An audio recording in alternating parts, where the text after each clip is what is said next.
Trump says he will probably have to run for president in 2024. U.S. President Joe Biden announces intent to seek re-election in 2024. Rishi Sunak becomes UK's first Hindu PM. NYC and company launches Arabic language guide to halal travel in NYC. Dutch police disperse planned Quran burning rally of Islamophobic group Pegida. Popular Pakistani TV host shot dead by police in Kenya. OIC Istanbul Moot backs tech innovations to present truth about Islam.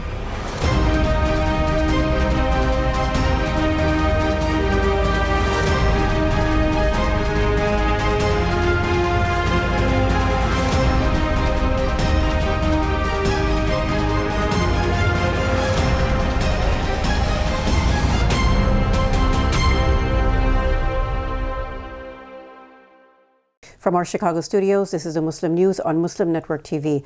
Assalamu alaikum, I'm Samana, Siddiqui. Our top story tonight. Former U.S. President Donald Trump suggested he might have to run for president in 2024. Trump claims he won twice already and did much better the second time around. Speaking at a rally in Texas on Saturday, he said, "To make our country successful, safe, and glorious again, I will probably have to do it again." Trump said his supporters are stronger than ever before. The ex-president's comments come after recent reports that he is planning to announce his intent after midterm elections on November 8th. In related news, U.S. President Joe Biden this week announced his intention to seek re-election in 2024. Biden told MSNBC on Saturday that he has not made a formal decision, but has time to do so. He stressed that he hasn't formally announced his candidacy yet because he has to treat himself as a candidate from that moment on. Biden is near the middle of his 4-year term. If he declares he is running for president again, certain legal rules kick in. Biden said First Lady Jill Biden supports his decision. At 79, Biden is America's oldest president. Some Democrats say they hope a younger or less centrist candidate than Biden will emerge. Former Trump aide Steve Bannon was sentenced on Friday to 4 months in federal prison and ordered to pay a $6,500 fine for contempt of Congress. The charges stemmed from Bannon's defiance of a subpoena issued by the January 6 House Committee. The U.S. Department of Justice had recommended Bannon be sentenced to 6 months in prison and fined $200,000. Carl Nichols, the Trump-appointed U.S. District Court judge presiding over the case, said he would suspend the sentence if Bannon files an appeal within 2 weeks. That could allow Bannon to avoid prison for months. Aaron Sherb, a senior director of legislative affairs at Common Cause, said Congress's subpoena power must have teeth to fulfill its oversight and investigatory responsibilities. He added that no one should be able to defy congressional subpoenas with impunity. The January 6 House panel subpoenaed Bannon and other former Trump advisors in September 2021. This is part of the probe into documents and testimony related to the Capitol insurrection. A Boston-based research team on Friday released a study showing a huge jump in U.S. households not having enough food. The study, published in the journal JAMA Network Open, focuses on food insufficiency. The group reiterated the negative effects of ending the expanded child tax credit in the 2021 American Rescue Plan. That gave more than 35 million U.S. families up to $300 a month per child until it expired last December. Researchers found ending the monthly payments was associated with a 25% increase in household food insufficiency by early July 2022. Congressional Republicans and right-wing Senator Joe Manchin, a West Virginia Democrat, opposed continuing the credit. NYC and Company, New York City's Convention and Visitors Bureau, has released a new Arabic language version of its acclaimed Halal travel guide. It is the first U.S. tourism organization to create a dedicated resource for Muslim travelers.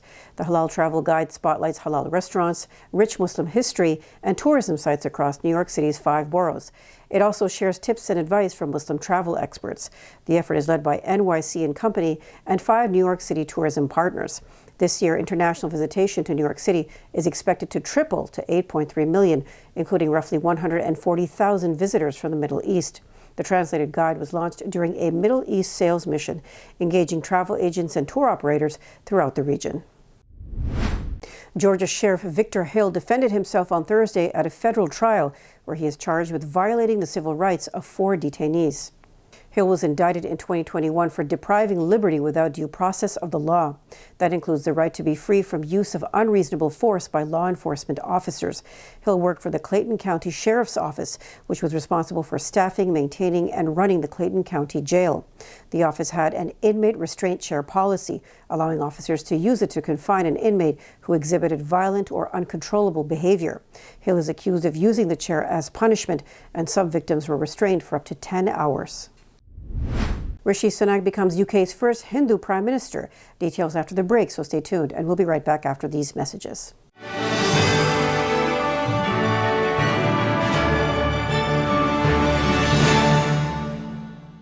A free 3-minute online chat can give you the personalized tips you need to start boosting your retirement savings today. I am what hunger looks like in America. If I could be you, and you could be me for just 1 hour. Walk a mile in my shoes. Walk a mile in my shoes. Despite the development of a COVID-19 vaccine, millions around the world will not have access. We need a vaccine that's free and available to everyone, everywhere. It's time for a people's vaccine. There are 16 million children struggling with hunger in America. That's 1 in 5 daughters, sons, neighbors, and classmates who don't know where their next meal is coming from. Yet billions of pounds of good food go to waste every year. It's time we do something about it. Feeding America is a nationwide network of food banks that helps provide meals to millions of kids and families in need. Visit feedingamerica.org to help them feed even more. Together, we can solve hunger. Together, we're feeding America. We are Justice for All. Headquartered in the heart of downtown Chicago, Justice for All is a global humanitarian initiative dedicated to raising awareness for human rights concerns impacting vulnerable minority groups. Our diverse team of staff and volunteers, led by Imam Malik Mujahid, work tirelessly to help Justice for All achieve their goals.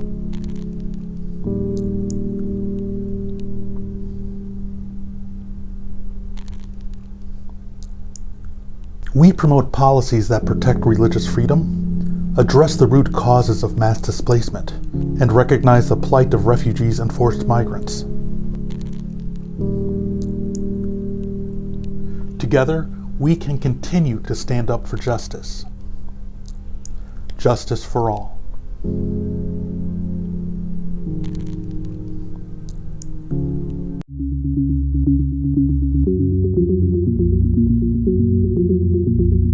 To stop this genocide, we need your help.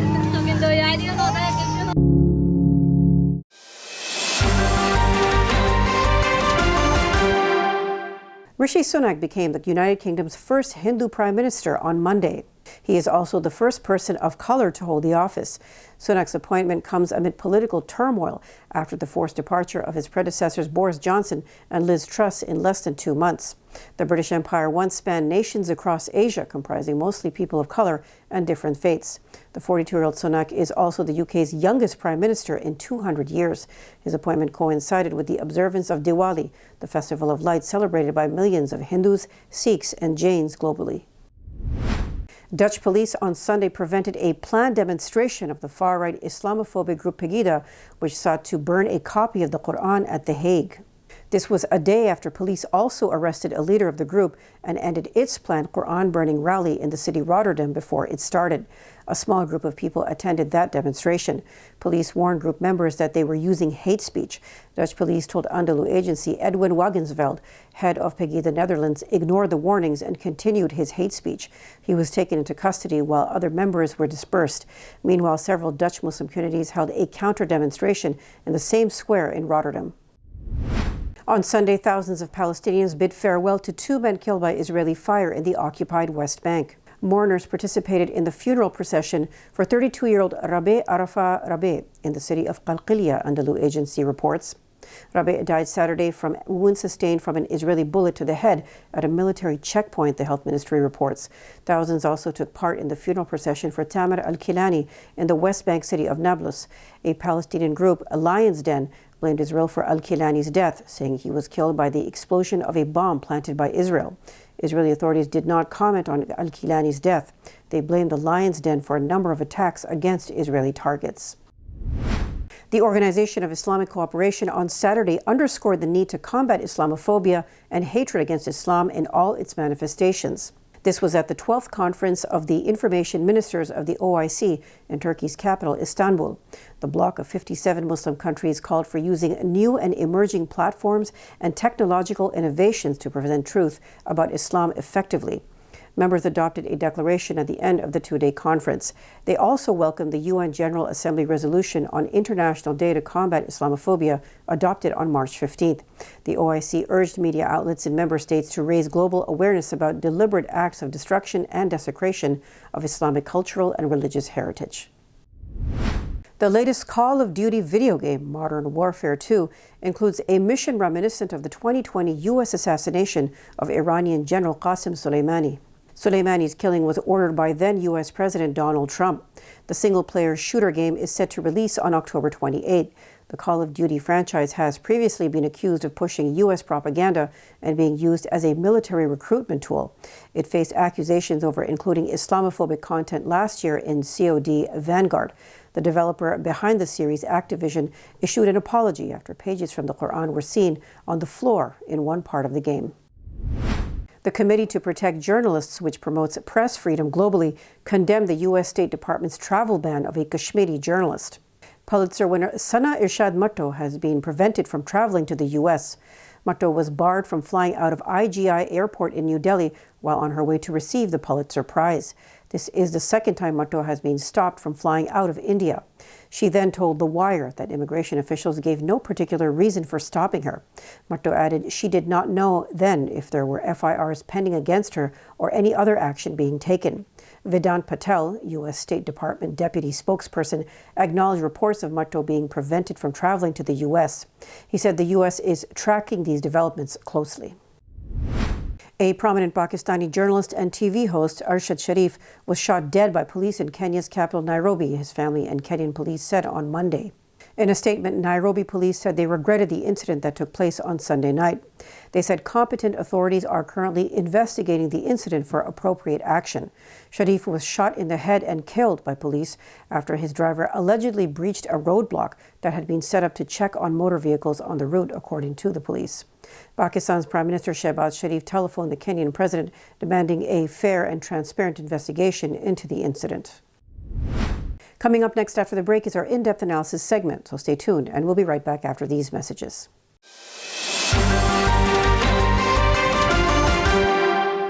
If I could be you, and you could be me for just 1 hour. If we could find a way to get inside each other's minds. Walk a mile in my shoes. Walk a mile in my shoes. Well, before you abuse, criticize and accuse. Walk a mile in my shoes.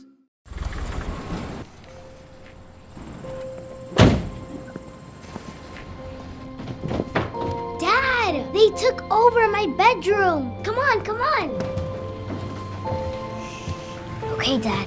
1, 2, 3.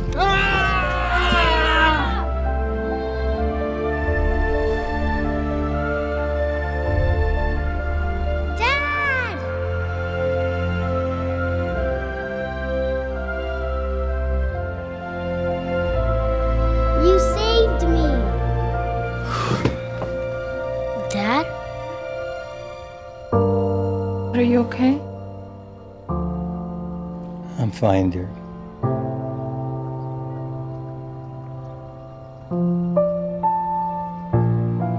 Your hero needs you now, and AARP is here to help.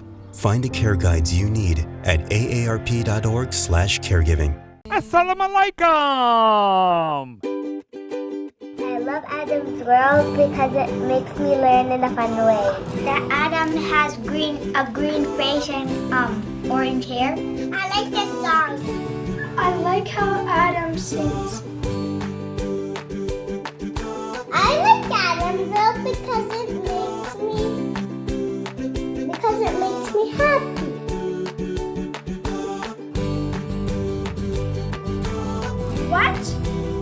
No. No. No. And here's Adam and he's Anissa. Adam is and his sister. Adam is a boy and he is really smart.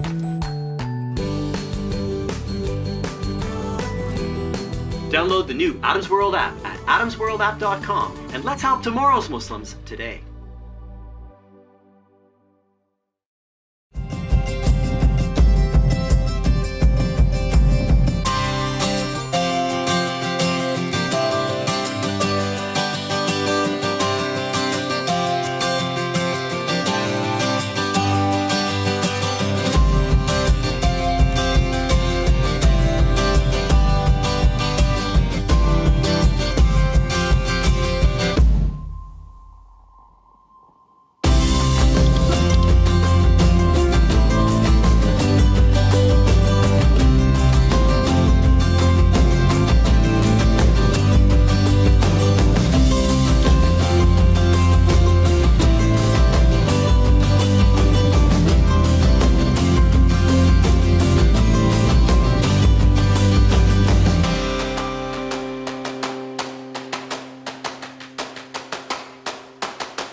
Welcome back. October is Breast Cancer Awareness Month. Lead scientist at Dana-Farber Cancer Institute and a cancer survivor herself, Dr. Naveed Madani, is joining our host, Dr. Rana Dajani, for a detailed conversation. Over to you, Dr. Rana. Thank you, Samana. Welcome, everyone. This month is Breast Cancer Awareness Month. This is a very important topic that we should all be aware of and help each other to learn more so that we can prevent and cope with any existing conditions that happens. We have with us a fantastic visitor, guest scientist, Dr. Naveed Madani. Dr. Naveed Madani is a senior scientist at the Dana-Farber Cancer Institute with a faculty appointment at the Harvard Medical School. Welcome, Dr. Naveed. Thank you, Dr. Rana. It's a pleasure to be here, and thank you. This is an important subject to be talking about, especially on this month that, attention, more than usual attention is on cancer and breast cancer in particular. Yes, absolutely. And one thing that we would like to discuss in this short time together is what are some of the differences and similarities you have seen in the way breast cancer is discussed and viewed in the US and in the MENA region? Yes, I think in U.S., because of the advocacy that has been happening for the past over 40 years with initiation of Susan G. Komen Breast Cancer Foundation, and a lot of women being very active, especially celebrities. For example, some of the movie stars, Angelina Jolie, have been talking about breast cancer. So I think we really have a I don't want to say we have a handle on it, but I think preventive work has been really happening so that women are in tune about it. Women can, mammographies every year after the age of 40, all these advertisement that's going on. Breast cancer is really in the minds and hearts of people. Now, looking at, other countries globally, especially, our region of birth, the Middle East and North Africa, I think we have to do much more. Breast cancer in many countries in the Middle East and North African region, and those are the places that I'm familiar with, it's really a little over 50% of diagnosis happens after a stage 3 or 4 in breast cancer. And with breast cancer, it's a cancer that's really treatable if we pay attention to it early and if it's diagnosed early. So this is something that we really, as women and as health professionals and scientists, we have to have in mind to be able to advocate about it. Educate people, especially our young people, so the stigma around breast cancer would be decreased, and move forward in advancing the knowledge about breast cancer. Thank you for sharing that. So from your experience, how can international medical and scientific exchanges benefit breast cancer research and care? Yeah. So international. So one of the things, we talk about at the She Center, Science, Health, Education Center at Dana-Farber Cancer Institute and Harvard Medical School, is a knowledge and exchange program that we can bring our young people here to get, especially young oncologists here, to get educated on how treatment and care happens in the United States, and then transfer that knowledge exchange and knowledge transfer programs in their, home country. That's one way. The other way is to be able to, and we are initiating these workshops to be able to educate the lay public, not just our oncologists and scientists in their home country, to be able to educate the lay public, to be able to decrease the stigma, to talk about science of breast cancer. It's nobody's fault when they get cancer of any kind. So how can we decrease that stigma that's associated with cancer in general, especially breast cancer?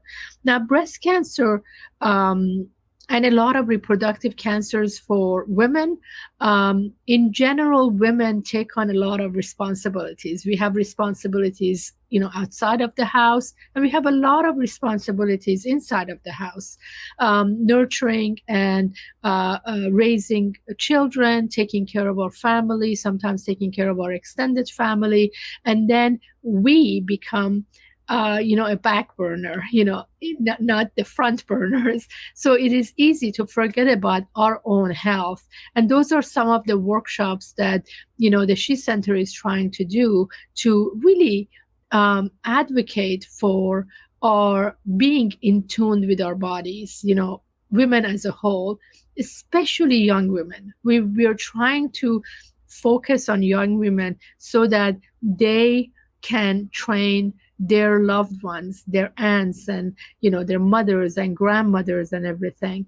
One, two, they can raise, young men and young women who also take care of their bodies and are in tune with their bodies. I couldn't agree more. And I think one great thing that the She Center and everyone should be aware of, especially oncologists, is the cultural differences and the nuances to help people understand the science, understand the medicine, understand prevention, and how to approach them from a cultural, religious perspective so that people accept and move forward and know that this is grounded in practice, in faith-based practices to take care of your body. If you can prevent something, you prevent it, and so on. So from your experience meeting scientists and clinicians in Jordan, UAE, Morocco, how has that informed or changed the way you go about your research in the US?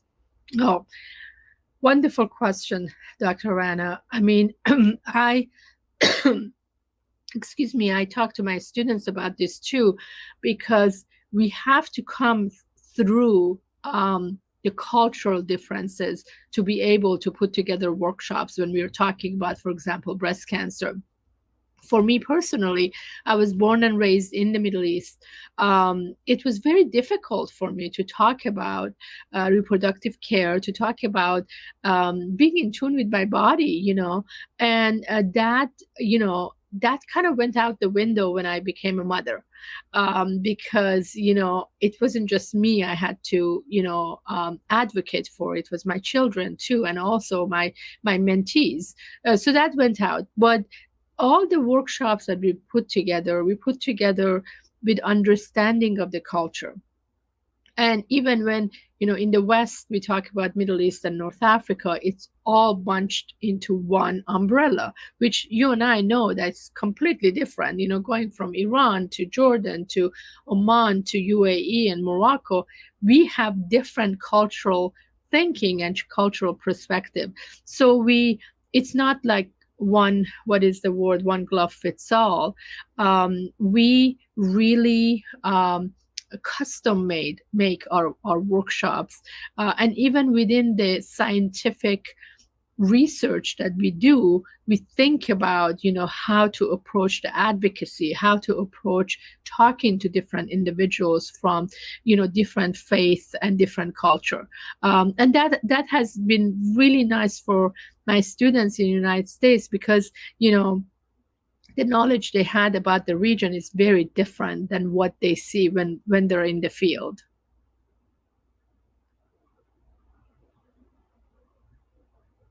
That's why it's very important to have scientists engage with local people when they want to spread that international knowledge. And it's a call for diaspora scientists to reach out back to their home countries, wherever they are, to share their knowledge and their experience with others. And also, because this month is about raising awareness, this is a shout out to all women to do their mammograms, to do their annual or regular checkups, and for family members to support them and encourage them to go and do them, because we want them to stay with us, especially for something that is preventable, that is treatable, as you mentioned. And maybe if you feel comfortable to share your story. Yes, inspire others. Absolutely. First of all, I want to piggyback on what you said. Shout out to women this month. It is a month dedicated to breast cancer. It is important. Go get checked out. Go have self-exam, and take a family friend. A family member with you. Take your grandmother. Take your mother. Make him be at ease. If you're a younger person and you are more knowledgeable about this and you're more in tune with your body, then help the older generation come to terms with it. So my story is that I went for a mammogram, my yearly mammogram. My left shoulder was hurting, so I tilted toward my right shoulder. I asked the technician, "Is this okay?" And she said, "Yeah, don't worry about it. We can still see everything." So I tilted toward my right, and because of that, they found a tumor in my abdomen. And it was ovarian cancer. So mammography was fine. Breast tissues were fine. I was cleared. And speaking of that, I have to do my mammography this year. So I have to check that off. But yes, everything was fine with my mammography. But because I tilted toward my right, they found a grapefruit size tumor underneath my right lung, pushing to my right lung, and making my right lung about 1/3 smaller. So so biopsies and everything showed that the tumor cells were of ovarian origin. So it was ovarian cancer, and they removed the tumor, and I've gone through many chemotherapy as well as 5 surgeries in the past 3.5 years. So looking back, the only symptom that I had, I used to be a runner, and I knew I was a very slow runner, but I knew exactly how long my running time was. And I'd noticed that my running time had increased by about 3 to 5 minutes because I had to stop and take a breather because my lung capacity was lower. That was it. That was the only symptom. And I talk about this with a lot of people so that they know that if anything is off, think about it, especially with ovarian cancer, because it is a silent killer. There is no really big symptoms until it's late. Like if the mammography hadn't caught it by maybe 6 months, I would have said, "Oh, I can walk," or I can breathe and everything. The tumor had gotten bigger.